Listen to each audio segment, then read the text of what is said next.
you so much for joining me here. My name is Kimberly Cato, and I'm delighted to be the registered psychotherapist at True Roots Counselling Services here in Oakville, Ontario, Canada. Um, and we are Truths is a agency that is purposing to really truly transform trauma into triumph. That's our mission statement and our goal for this channel. We're excited about being able to explore all manner of things of interest and things that are of curiosity to me and to many of those who are around me. And hopefully, they're of curiosity to you too. Today, we're recapping and ending really the series that we've started the beginning of September on seasonal affective disorder. So, in this episode, we're going to be talking about just what we found and what we've sort of discussed over the last 3 weeks. And then we're also going to be making an announcement about some of the things that we're doing in the future. One of those things starting actually on Wednesday, October 2nd. 2019. We're all very excited about that. So stay tuned. Don't go too far. And while you're waiting, ring the bell and hit subscribe so that you can be notified when we upload new episodes to our channel. We routinely do new episodes on Sundays. Now we're also going to be adding Wednesdays. And what we're adding on Wednesday, I'm going to tell you a little close to the end of this episode. So stay tuned. Now, for recap, seasonal affective disorder is a result of our biological connection to the seasons and how our bodies function in relation to the changing of sunlight. When we dip into darker months, fall and winter, people's moods tend to dip as well if they suffer from seasonal affective disorder. It's been interesting running this series because I've discovered a number of things. Number one, I always thought seasonal affective disorder only affected people in the winter months, but came to discover that's not so true. That there are people who are affected, who have seasonal affective disorder, who during the summer months they are negatively impacted as well, which I found really interesting. And then one of the people who informed me that she was a person who suffered from seasonal affective disorder on off years, she actually lived in Florida, which posed the question to me, is this not just a seasonal disorder, but is this also a situational or regional disorder? I know in the research it said if you're closer to the equator, you're not as likely to have this disorder, but that requires a little further in exploration on my part. And if you're out there and you are close to the equator and you suffer from seasonal affective disorder, please let me know. I'd really be interested in learning a little bit more about that. But for all the rest of us who are affected during the winter months, these are the things that you can expect. You can expect a dip in energy and a decrease in mood. Moods will swing more often than not. And that mood swing is what prompted us to do the study with men first, and then also with women, just to see if there are other things that can cause mood swings, and if there are differences between men and women in terms of how seasonal affective disorder and mood swings in general impact us. And what we found really is that there isn't really a difference in the way that it impacts us. It's the same sort of things that are affected in terms of serotonin levels decreasing, moods decreasing, energy decreasing. even sexual appetite, all those things are the same. But what is different is the way men are trained and educated and raised to understand mood swings, and the way that women are educated, raised, and to know and understand mood swings. And so there's an acceptance and a familiarity with the conversation around mood swings where women are concerned. And that's not the case for men.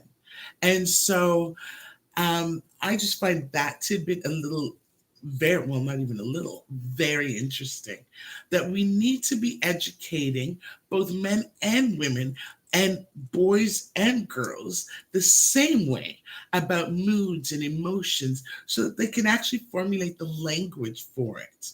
And with that formulation, with the ability to say, this is what I feel, and this feeling is either intense or not as much as before, they can regulate their emotions a little better because they've got a language for them, for one, and they've got a frame of reference. As it is now, they don't really. We don't really talk about emotions with men. Certainly not to the degree that we discuss them with women. And women are raised to anticipate emotional swings, whereas men are not. So this was a really interesting piece of the studying that I've been doing over seasonal affective disorder in the month of September.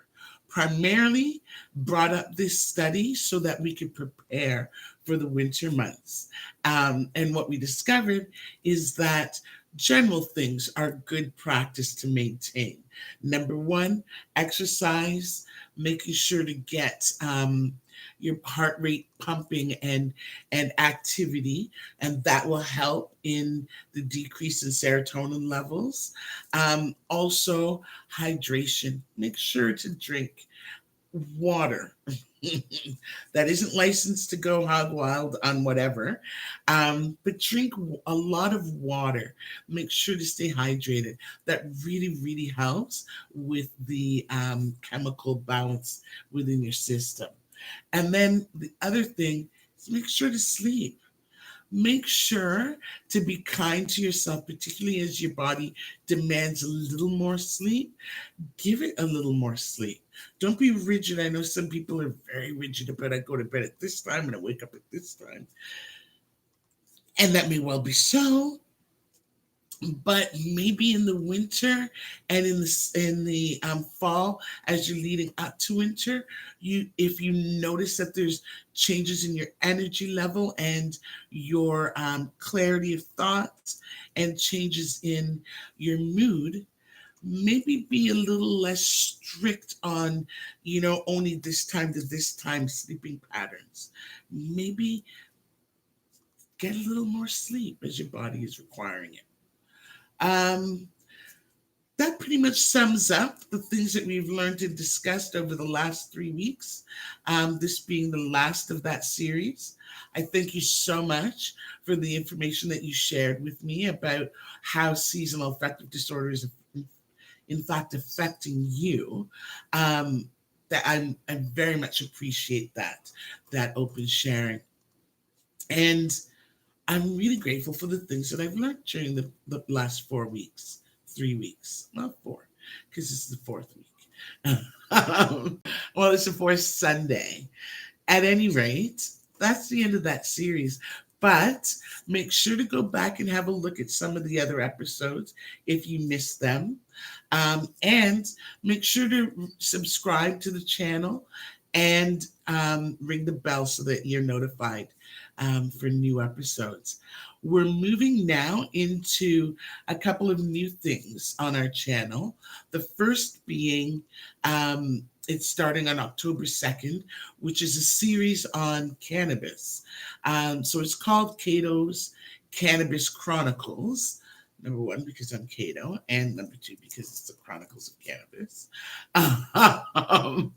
And it really is an open discussion between myself and other experts, and I shouldn't say other experts, experts and influencers in the cannabis industry. I am by no means an expert, nor am I an influencer. I am a curious seeker or truth seeker. That's truthfully it. I'm a truth seeker. I'm just looking for answers about cannabis and about the industry and about what's really happening. And um, I'm going to be sharing what's brought me personally to this table of wanting that information. And that's going to be our Sunday episode. So on Wednesday, we're uploading the new episode for the Cannabis Chronicles. Um, and then on Sunday, a week from today, we're uploading my explanation for why we're doing the Cannabis Chronicles, as well as that explanation will be the beginning of our new Sunday series for the month of October. And it's called True Roots Transformation, um, where we're actually transforming trauma into triumph. So, my story about what brings me to be curious about what's happening with cannabis is really a catalyst to my transformation story, to my introduction to CBD oil, and how that has quite literally transformed me. And that episode next Sunday will begin the discussion with a number of people who've also gone through transformation and what their transformation looks like and why and where they are now. And so our new Sunday series is really about transformation. Our new Wednesday series is about cannabis. So stay tuned to our channel if you're interested in cannabis and learning the inner workings of it, and or if you're interested in transformation and seeing people moving from darkness to light, or from bad, sticky situations and learning how to excel. And that's going to be our Sunday series moving forward. So now, instead of just doing the one Sunday upload, we're going to be doing two uploads, one for Wednesdays and one for Sundays. So stay tuned and make sure to comment, make sure to like, make sure to subscribe, and make sure to ring the bell so that you can be notified about what's happening here on the True Roots channel. That's it for now. Thank you so much for staying tuned, for listening, and for participating. Thank you so very much. May you have a victorious week, and may showers of blessings overtake you. Thanks so much. We'll talk again soon. Bye now.